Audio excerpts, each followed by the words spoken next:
Frozen. Oo. Hindi naman po, pero nung kung kasi, halos tumitigas naman ko na po. Wala namang control sa spring kasi naman. Eh, siyempre, taste-taste. Walang mag-adjust to. Kaya nga sabi ko, pag sa amin to, 2 days, okay na. Pero doon, wala, hindi naman.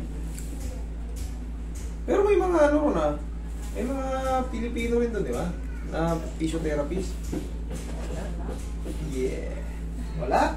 Wala lang ito. Medyo na rin to, medyo na rin. Medyo na rin, oh. Na ano na yan ako? Nakawa na rin. Okay. O di, isama na rin natin. Eh, nag-ano eh. Nag-ahawa na eh. Putulin na rin natin yan. Sana ng mga pang-master. Bago makaalis. Oo. Eh, yung mga puso niya, nadali. Yan pa kayang mga mild. Hanggat hindi adhesive capsulitis, isang pitaw lang yan.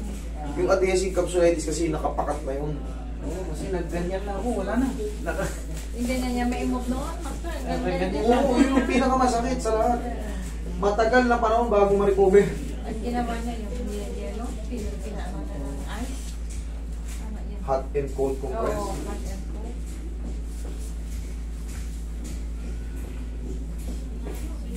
Mabagal na process yun, pero yun kasi ang pinaka-method noon pa, yun ang yun ang sinusundan procedure ng mga, Oo. kahit anong therapy, hot and cold, Oo.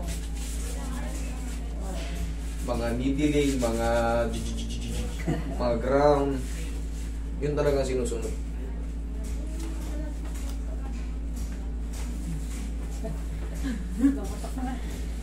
Pero dito, iba na. Wala nang ground.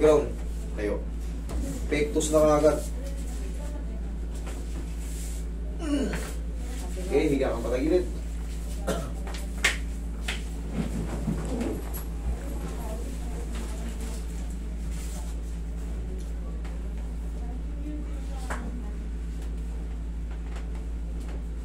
Kabilang side.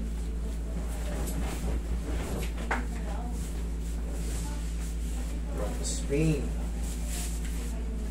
Palagi namin kayo pinapanood, master. Sa YouTube. Salamat po. Tapayo. Sabi namin pag-uwi, puntahan natin kahit malayo kami from Benguet. Binigyan. Tsaka Manawag. Oh, meron kaming ano dyan, kamag-anak sa Manawa. Sa Pau. Anong kapalito po? Yung Paharillo Street yan. Ah, Paharillo. May kaklase ako doon. Paharillo yung airport ko eh. Yung nanay niya. Yung Paharillo Street doon, yun, puro kamag-anak niya lahat yun. Yung sa may tulay, Oo. pag baba mo ng tulay, Ah. isang mahaba nun, puro Paharillo yun. Sa Pangasinan.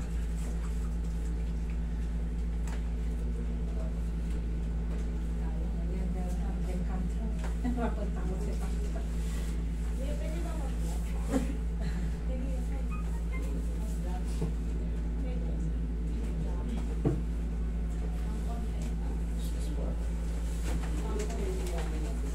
Mainit kasi. Pawisa.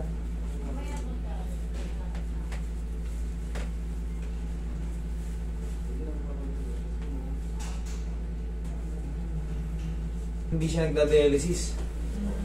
Nakakaramdam talaga ng mga numbness sa paa. Kasi hindi makaagat yung ano, yung lapot ng dugo niya.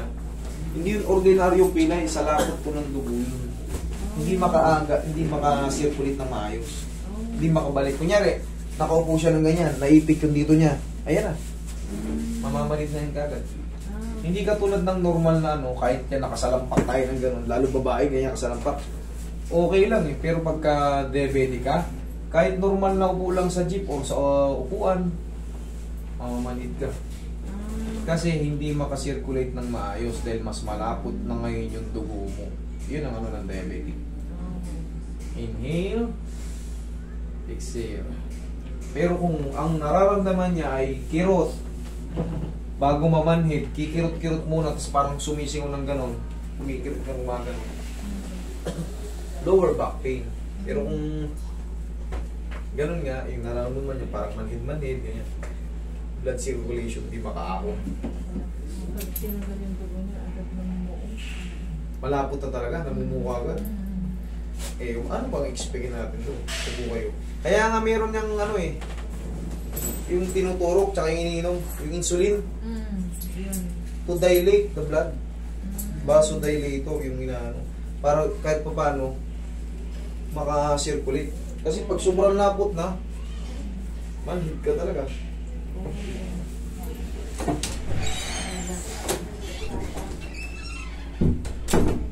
Diabetic ko na. Si diabetic. Diabetic din yan. Kaya nga na... Maraming tatlong uri yung diabetic. Retinopathy, nephropathy, neuropathy. Ano mas Yung sa grabe? kanya, yung neuropathy Yung sa mga nerve. Ang retinopathy, malalaman mo, lumalabo yung mata mo. Malabo na rin. Malabo na rin yung mata mo.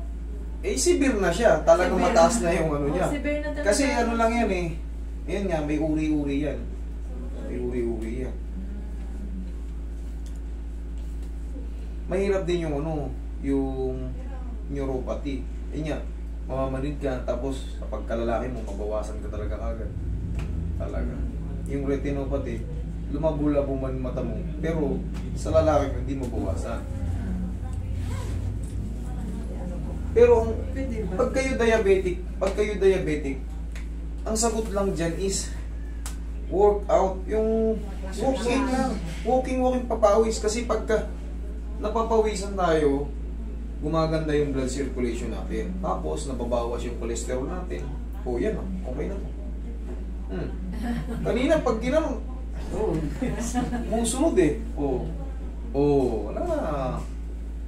Tandaan nyo, pag diabetic kayo, dadalawin kayo ng cruising shoulder. 90% dadalaw yan sa inyo. Kaya, pag nakaramdam kayo ng mga small pain sa shoulder, check nyo na kaagad o exercise nyo kaagad, huwag yung pigi. Hayaan yung medyo sumakit nung una.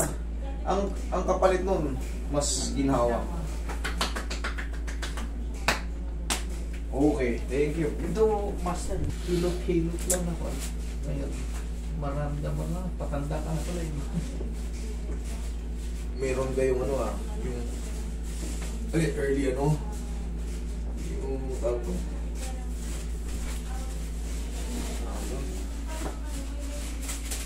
Yung gagalis na ano. O allergy lang.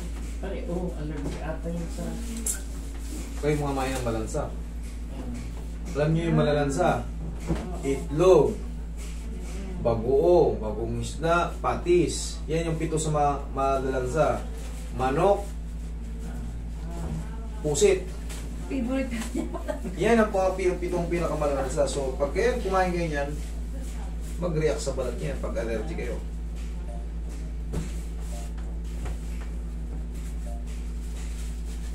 Yung itlog niya, napakalansa niyan.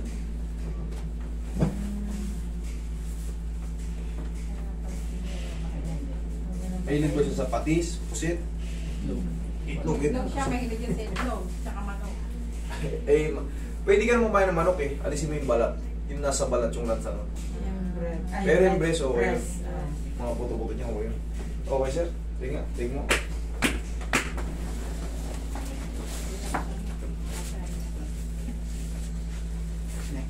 Okay. Oh, yan ha. Yung tawag.